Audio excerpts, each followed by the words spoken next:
Hello and welcome to this lecture on fundamentals of electric drives. In the last lecture we were discussing about the braking of induction motor. We will continue with that discussion. We were in fact discussing about the dynamic braking of induction motor, which means the kinetic energy of the motor has to be dissipated in some resistance. Now, let us see the first type of dynamic braking, that is called AC dynamic braking of induction motor.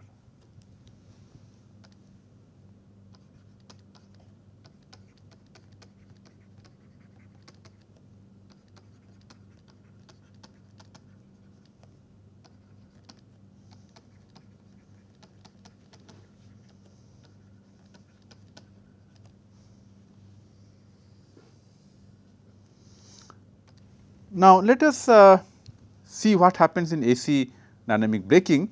Suppose we have a motor which is supplied from a 3-phase supply. This is a 3-phase supply and we have the motor, and this motor is supplied from this 3-phase supply.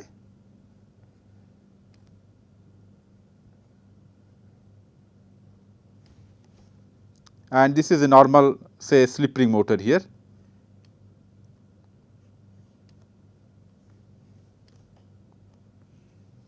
So, the slip rings are short circuited. So, this is the rotor. The slip rings are in fact connected to the rotor. So, this is phase A, phase B and phase C. Now, this is called the motoring. Now, when we go for AC dynamic braking, we open circuit one of the phases of the motor and allowed the kinetic energy to be dissipated in rotor resistance. Now, when we open circuit one of the phases, what happens? We have the 3-phase supply and we have the stator of the induction machine, we have the rotor. So, what we do here is that suppose we open circuit phase A. Now, when we open circuit phase A, B and C are still connected, but phase A is open circuited here. Okay.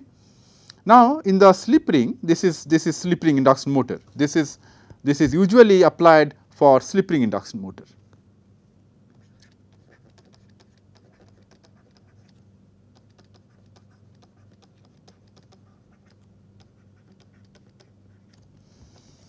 So, through the slip rings we introduce some rotor resistance. So, what we should have here, we have sufficient rotor resistance. So, phase A is open circuited. So, this is called a 2-lead connection. This is called a 2-lead connection.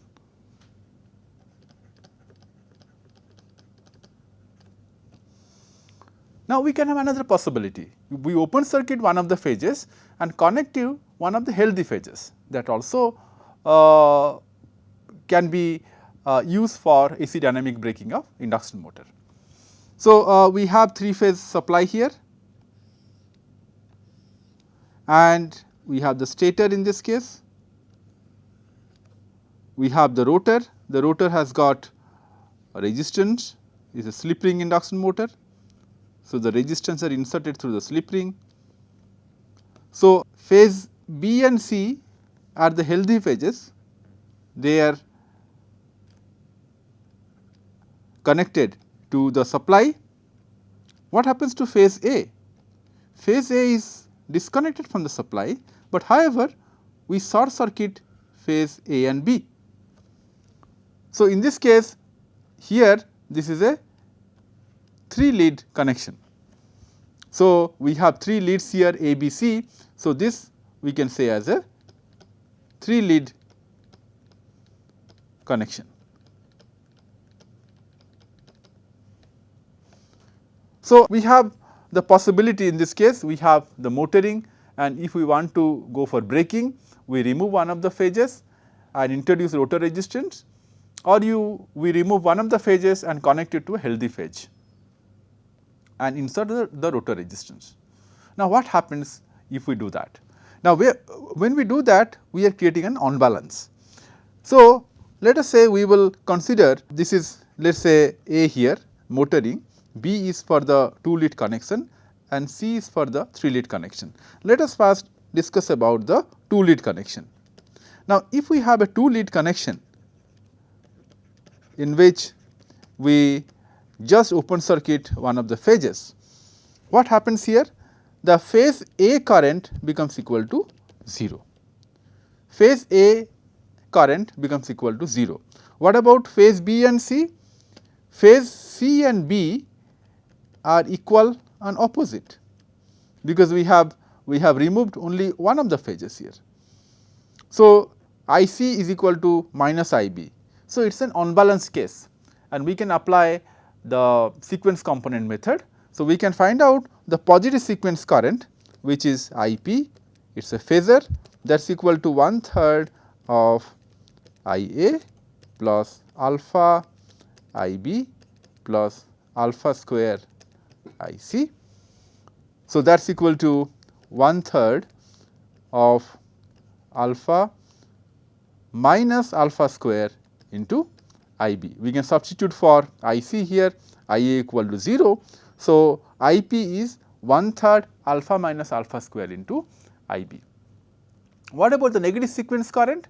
The negative sequence current can be obtained in a similar fashion. IN is equal to 1/3 of IA plus alpha square IB plus alpha IC. So, we substitute IA equal to 0. So, this is 0 here, and IB is equal to minus of IC. So, if we substitute this value here, so we get here 1/3 of alpha square minus alpha into IB. So, what we see here from this two equation is that the positive sequence current is equal and opposite to the negative sequence current. This is one derivation we can directly have. Now, let us see what is IP here. So, IP we can rewrite as 1/3 into alpha minus alpha square into IB.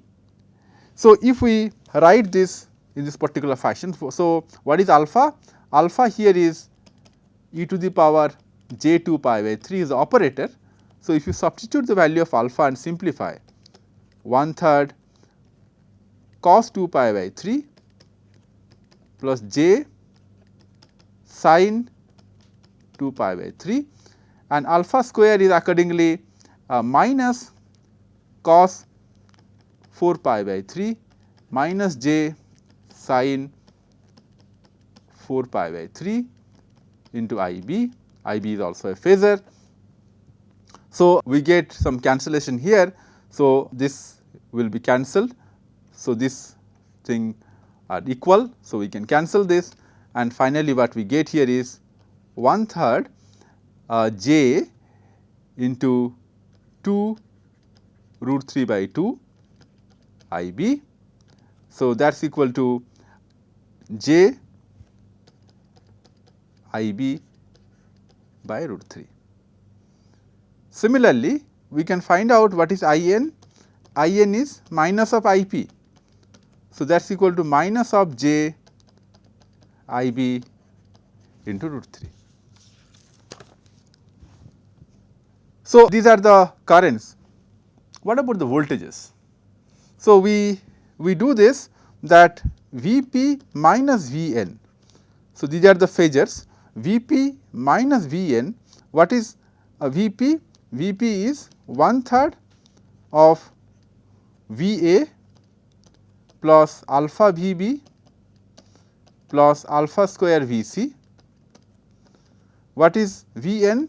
Vn is 1/3 Va plus alpha square Vb plus alpha V c. We are applying the sequence component method, which we have already discussed earlier. So, we know that an unbalanced set of voltages can be reduced into a positive sequence, negative sequence and 0 sequence here. Now, we are applying that principle in this case. So, VA will be cancelled. So, what we get here is 1/3 into alpha minus alpha square VB plus alpha square minus alpha VC. So, we can take this alpha minus alpha square common, alpha minus alpha square. So, what we get here in the bracket is VB minus VC. So, that is the line voltage. So, we get here J VBC by root 3. So, we get the line voltage which is VBC by root 3 into J, and then this is also a phasor. Then the current IN equal to minus of IP is minus of J IB by root 3. So, from the current and voltage relationship we can draw the equivalent circuit. So, equivalent circuit should verily reflect that positive and the negative sequence network are in series, because IP is equal to minus of IN. So, we can draw the sequence network, the equivalent circuit based on this. So, if we draw the equivalent circuit, two should be in series. So, what we get here is the following, that we have the positive sequence network, this is the stator resistance, the stator leakage reactance, then we have the magnetizing reactance here, the rotor leakage and the rotor resistance. This is for the positive sequence field. Then we have for the negative sequence field the magnetizing reactance, the rotor leakage reactance, the rotor resistance, and then we have the resistance and the leakage reactance here connected in this fashion, RS and XS. This is XM, this is XR prime, and this one is RR prime by S is a positive sequence slip. This is XM, this is XR prime, RR prime by 2 minus S, because this is the negative sequence slip. So, these are the variable resistance, and this is the positive sequence current IP, this current is the negative sequence current IN, both are equal and opposite, and the applied voltage here as we have derived, V is equal to J VBC by root 3, which is equal to Vp minus Vn. What is Vp? Vp is the drop across the positive sequence network. So, this is the drop across the positive sequence network Vp. And what about the Vn? Vn is the drop across the negative sequence network, this is Vn, and the net voltage is Vp minus Vn, which we have derived as J VBC by root 3. So, we know the voltage, we know the networks. So, we can find out the torque, we can find out the currents and we can find out the torque. So, the positive sequence network will give us the positive sequence torque, the negative sequence network will be giving us the negative sequence torque, and the net torque is the sum of the positive sequence torque plus the negative sequence torque. Now, we can draw the torque speed characteristic. So, when we draw the torque speed characteristic, we draw this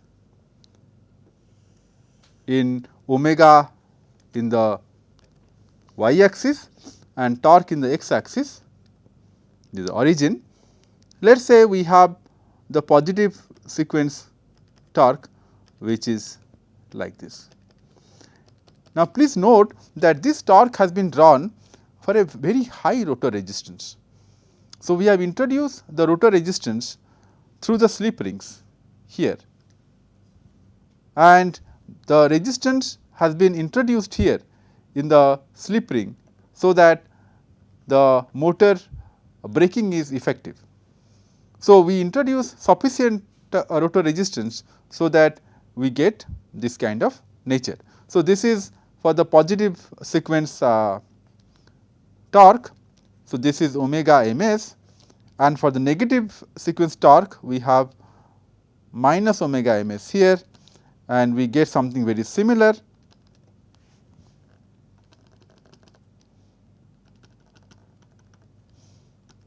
So, like this. So, if we call this to be the positive sequence torque, and this will be the negative sequence torque. And because the rotor resistance is quite large, we see that T p plus T n would be negative for positive speed. So, if we add this, we see that the resultant would be somewhat like this.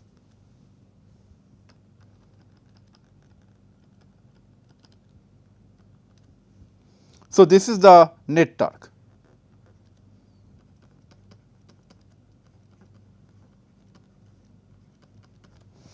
Suppose the motor was earlier operating at this speed.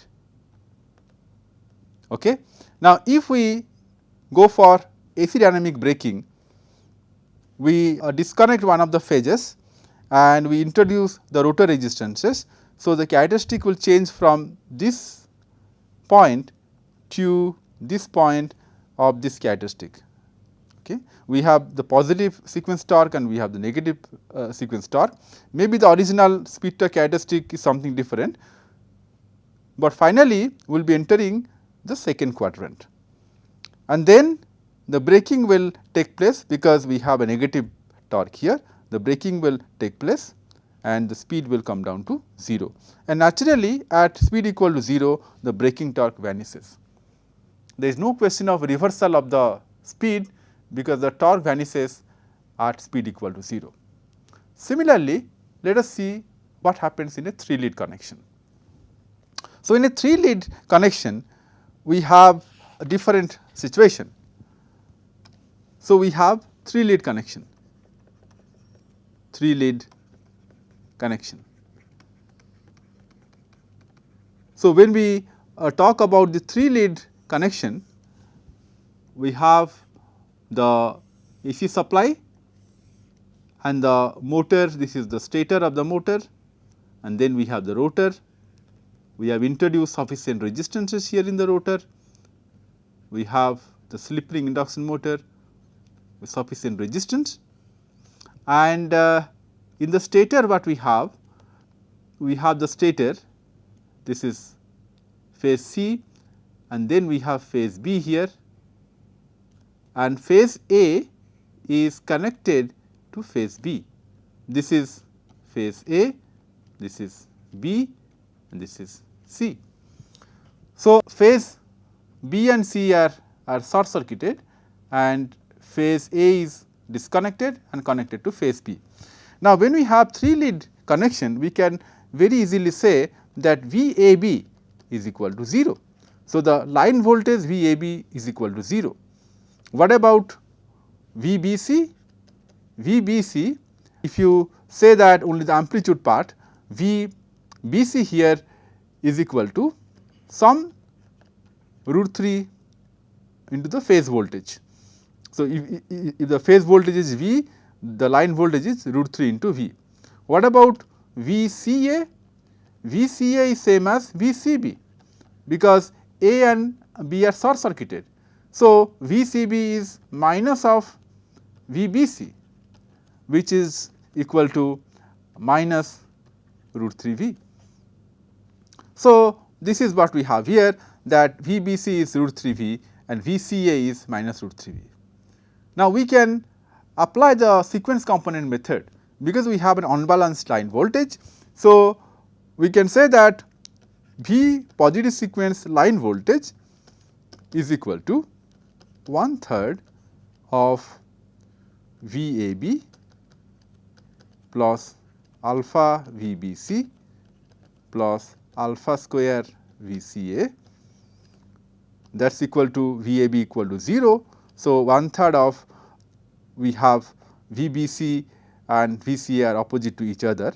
So, we can say alpha minus alpha square into root 3 V,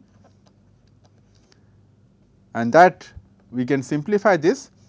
This is equal to 1 by root 3 of alpha minus alpha square into V. So, this is j times root 3. So, finally, what we get here is j into V. Similarly, we can find out the negative sequence line voltage. So, V n line is equal to 1/3 of VAB is 0 plus alpha square VBC plus alpha VCA, and that is equal to 1/3 of alpha square minus alpha into root 3 V. So, that we get finally equal to minus of j V. So, we obtain here the positive sequence line voltage and the negative sequence line voltage.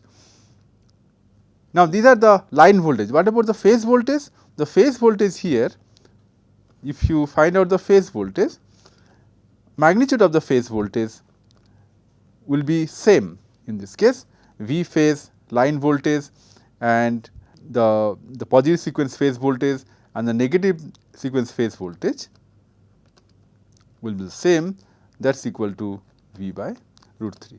Because in this case the positive sequence line voltage magnitude is same as the negative sequence line voltage.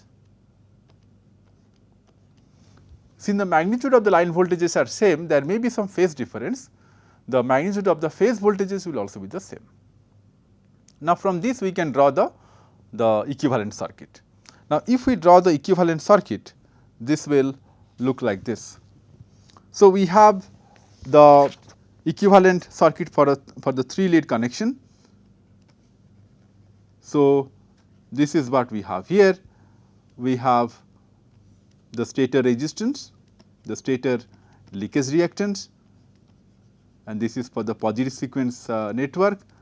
So, magnetizing reactance, leakage of the rotor resistance. So, this is Xm, this is Xr prime, and this is Rr prime by S. Now, here the two phase voltages are equal. So, we make this equal here. So, this is the negative sequence network, this is Xm, Xr prime, Rr prime by 2 minus S. So, this is what we get for the 3 lead connection. So, this we have the resistance here and the leakage reactance here for the negative sequence network. So, Rs and Xs.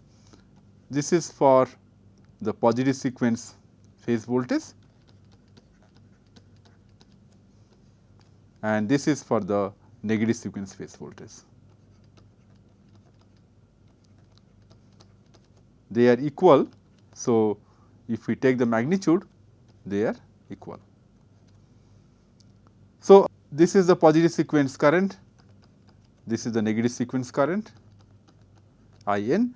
So, what we can do here, we can find out the corresponding torque for the positive sequence network and corresponding torque for the negative sequence network, and the net torque is the summation of the two torque. So, this will be giving us Tp, this will be giving us Tn, this is for the positive sequence and this one is for the negative sequence. So, the net torque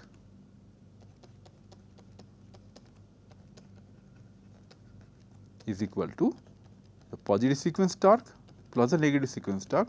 The negative sequence torque will be negative because this is rotating in the opposite direction. The synchronous speed here is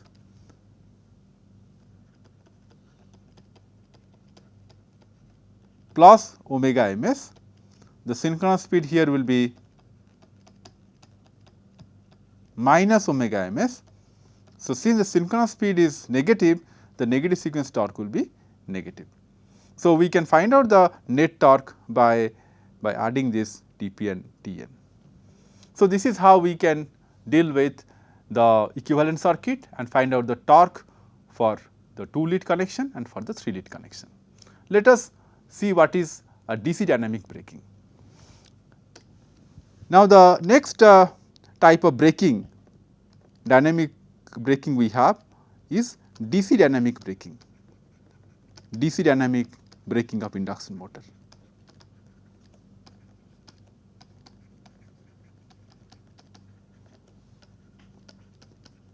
One of the drawbacks of AC dynamic braking is the following. AC dynamic braking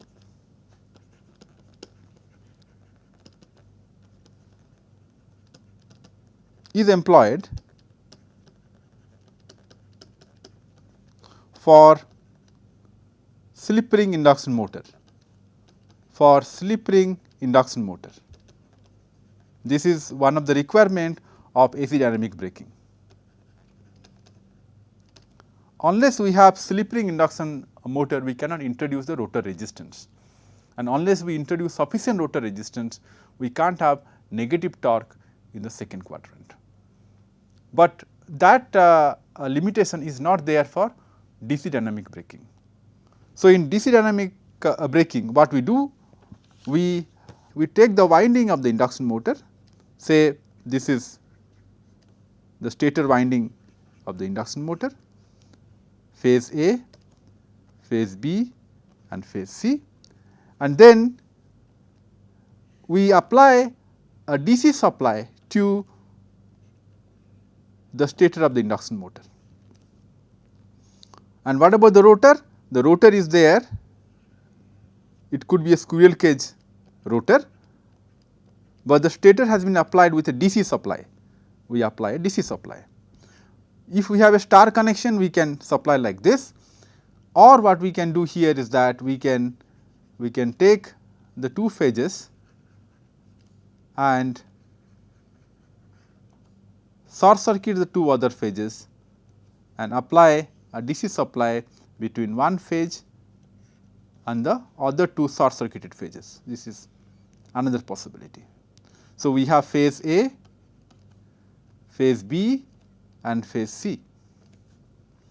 This is for star connection. So, these 2 are for star connection. We have the rotor here, the rotor is a cage rotor in this case. So, this is for the star connection,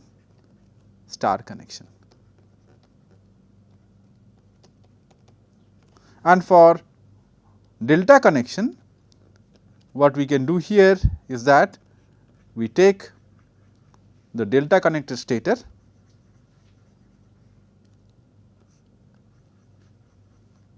we have phase A, phase B and phase C. We apply the DC voltage between any 2 phases,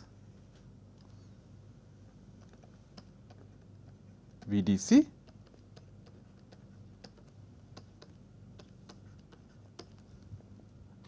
or this is the rotor remains, this is the rotor which is rotating, or we can have a delta connected stator,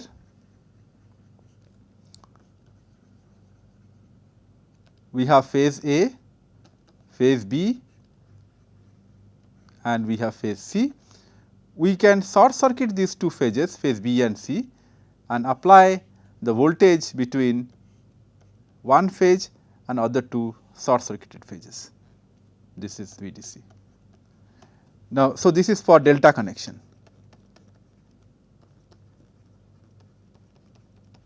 So, this is for star connection and these 2 are for the delta connection.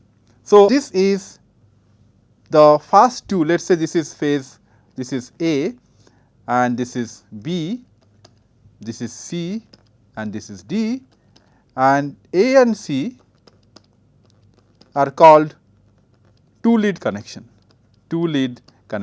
because we are just connecting two lead to the DC supply, two lead connection,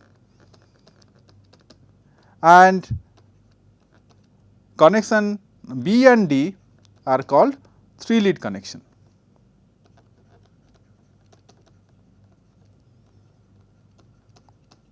Here we are connecting three leads to the DC supply, B and C phases are short circuited. So, what we do here is that we apply the DC to the stator. When we apply DC to the stator, we are producing a DC field. The rotor is rotating, but the stator is producing a DC field. So, when the stator is producing a DC field, there is induced current in the rotor. So, the induced current in the rotor leads to braking of induction motor. So, we do not have a rotating field, now we have a DC field, and the DC field is responsible for reducing the speed down to 0. So, we stop here for today's lecture. We will be discussing more about DC dynamic braking in the next lecture.